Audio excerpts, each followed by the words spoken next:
You don't learn everything about God overnight. You got to walk with him a while to really know God. One of my favorite scriptures is John 3:16. It says, "For God so loved the world that he gave his only begotten son."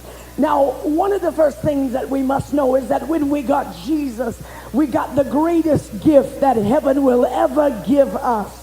Because when you got him, you got the best that heaven had.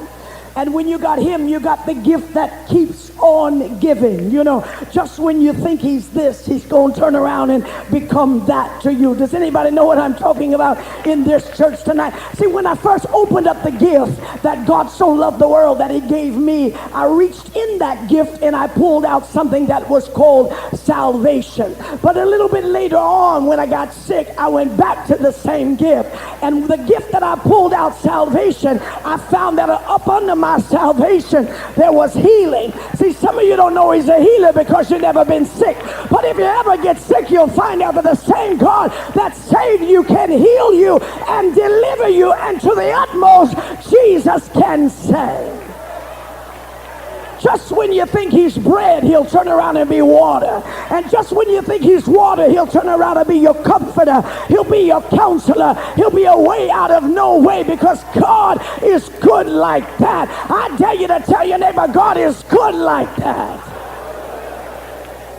He is a gift that you will be opening up the rest of your life. Hallmark talks about caring enough to send the very best. They don't even have a clue what the very best is. Because when you got Jesus, you got the very best you'll ever get. If you never get what you want for your birthday, you still got the best gift you'll ever get.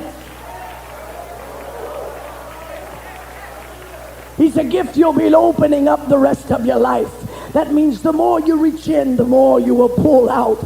That means the more you walk with him, the more you will come to know him. I know more about God today than I knew about him yesterday, because I am following on to know the Lord. The Lord and I have got a history together, and I thank God for our history, because where there is no history, there can be no trust. But God and I have been through some things together.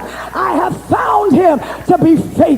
And you know, you don't learn faithful overnight. You got to walk with God a while before you understand how faithful he is.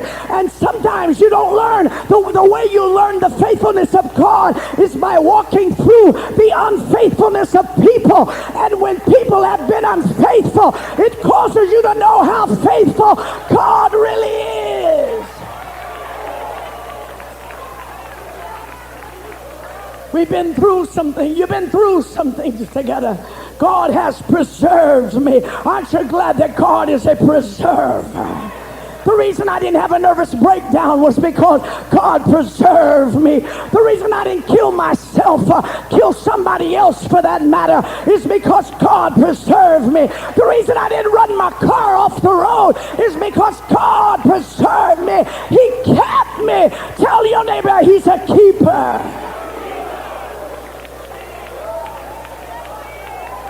Oh, yes. He'll keep you when you can't keep yourself. Oh, yea, though I walk through the valley of the shadow of death, I will fear no evil. Why? Because thou art with me. Lord, I'm in the valley, but you're with me. I'm hurting, but you're with me. I'm broken, but you're with me. Going through chemo, but you're with me. Raising my children alone, but thou art with me. God, as long as you're with me, I can take anything.